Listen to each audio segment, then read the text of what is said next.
could be at stake when you don't follow instructions. God told King Saul, he said, kill all the witches. Yes, he did. He said, suffer not a witch to live. He said, kill all the witches and kill all the herds and the calves. And then Saul, sometimes church, I know you mean well. I know you think you know it all. But obedience is so important. The Bible says that Saul, he kept some of the sheep. He kept some of the oxen. He kept one witch alive. And then the man of God came and said, oh Saul, what you gonna do, church? If he talked to you like he talked to Saul, he said, oh Saul, did you do what I said? And he said, yes I did. And after a while,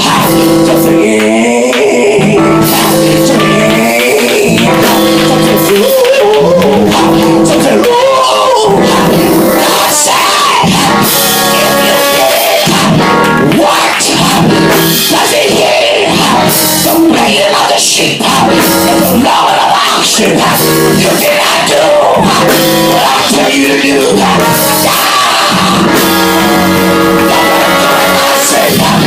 Do what God said. Later on, the Bible said Samuel was asleep in the grave, and Saul, instead of going directly to God, he went to the witch of Endor, and he went to her. He wanted her to wake up the spirit of Samuel. When you don't do what God said, things happen in the opposite direction. When they got to Samuel's grave, the witch woke up the spirit of Samuel. Samuel said, why are you troubling my sleep? Why you let this witch live? He said, as a matter of fact, because you did not do what God said, you ought to die.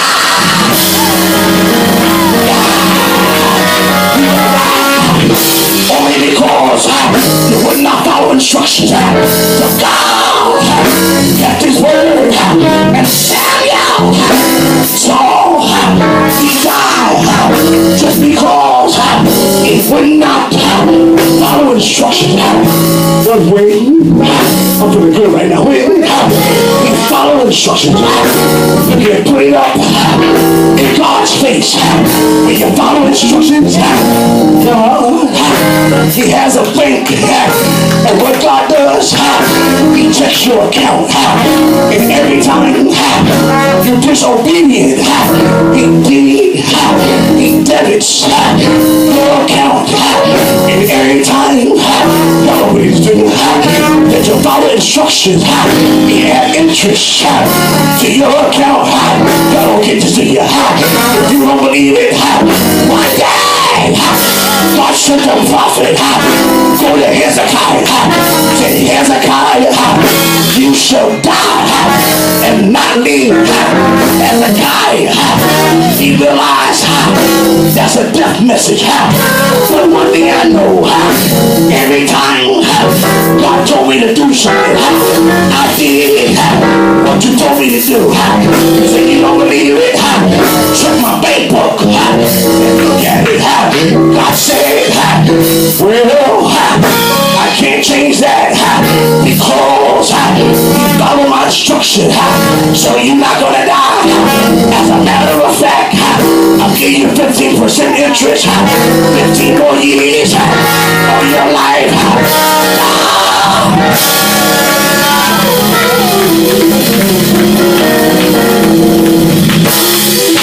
Just do what he said, church. Just do what he said. He won't tell you to do something that you're unable to do, because he promised not to put more on you than you can bear. Can you say yes? Come on, somebody. Can you say yes? Can you say yes? Can you say yes?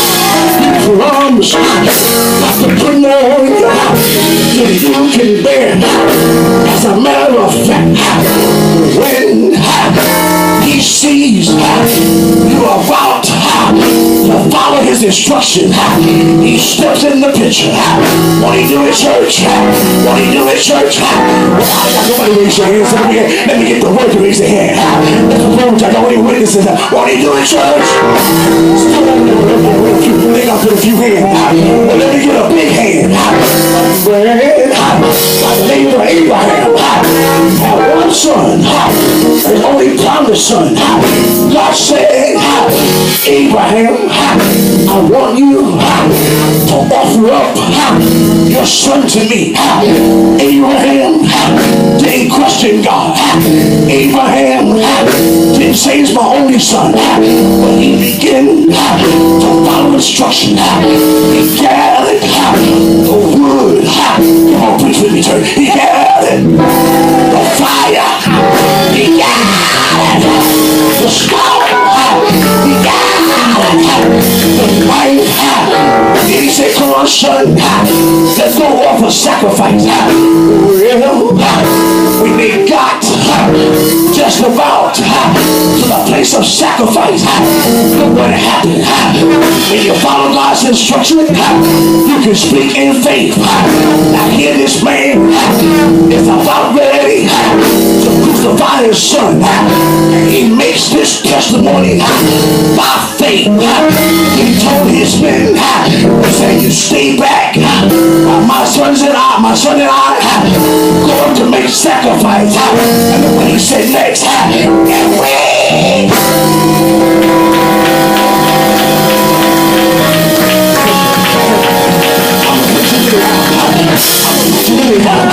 and we we're going to come back.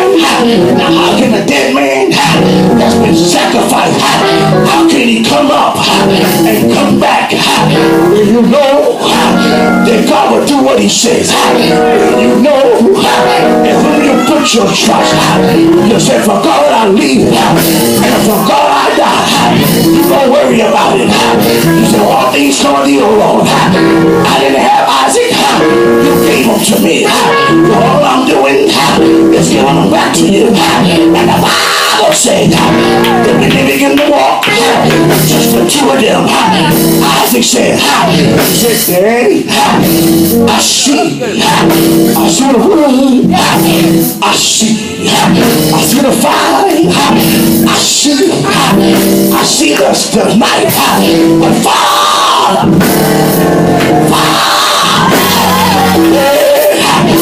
is the sacrifice. And church folks, it's time for the church folk to say, God will provide. He will provide. I don't see it, I believe it. He will provide. Say it.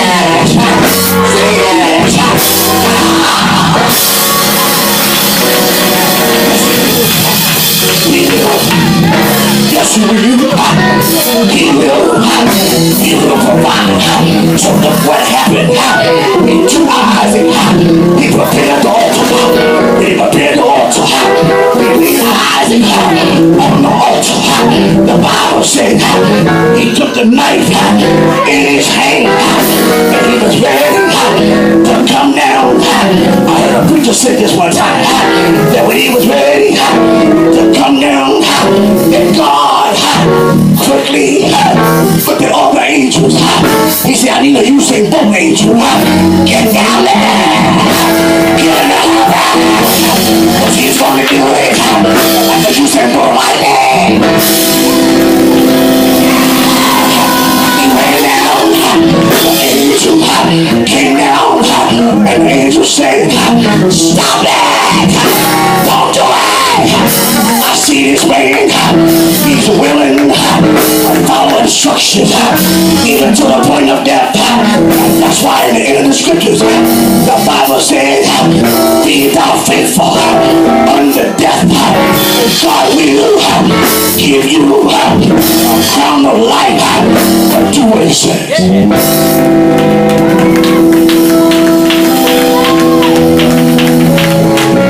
Do what he says. And when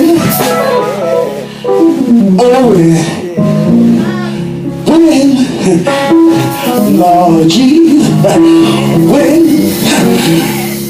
the angel spoke up, the Bible said, Abraham, I'm trying to cut off, but he told me to preach, boy.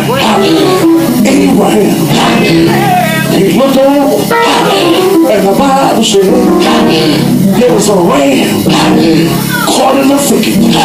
Can you see that? If you follow God's instruction, we got a ram with your situation on it. You don't believe it. It made me caught up. It made me tied up. That's not because it can't get to you. It's caught up and tied up because it's waiting for you.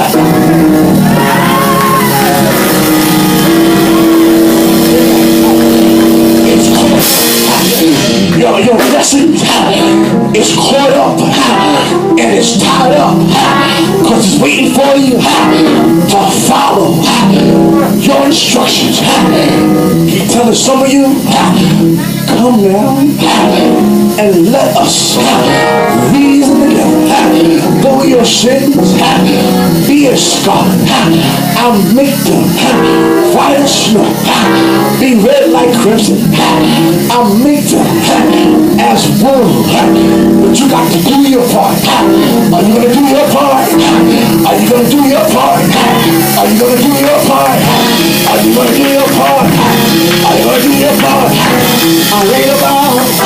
See, that's the old church type of church. That's the old church type of church. See, today's church, you will praise and worship, but you don't want devotion. You will praise dance, but you don't want power. In the old church, you had to make vows. Now today's church, when we take in folks, we got to water down the way we take in folks. When you joined the church years ago, they asked you point blank, when you join this church, you must obey the laws of the church, obey the rules of the church. Did not ask your opinion, it just simply said obey. And in the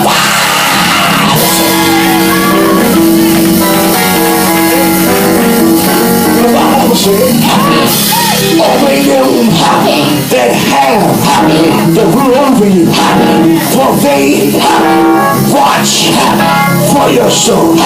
He's a dog in the sky. They watch for your soul. He doesn't practice what he preaches. They watch for your soul. He did not tell you to examine those that watch over you. He said obey those that watch over you. And if by chance, if they are like a dog, if they are a liar, then woe unto them if they preach the gospel. If others be saved, and they come a castaway, because even they have instruction, and to whom much is given, much.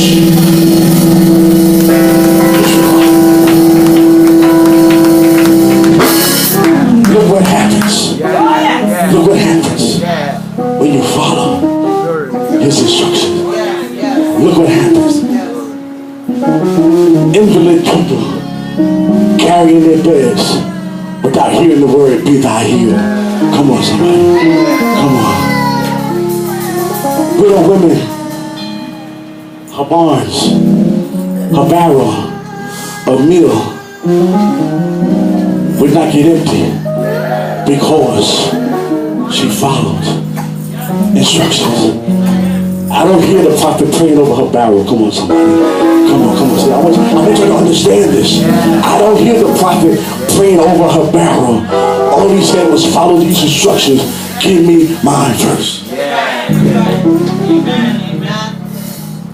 Some of you are still suffering financially because God used the bishop to tell you for 1 month, practice. I didn't say give to the bishop. I didn't say give to the church. I said give to people outside.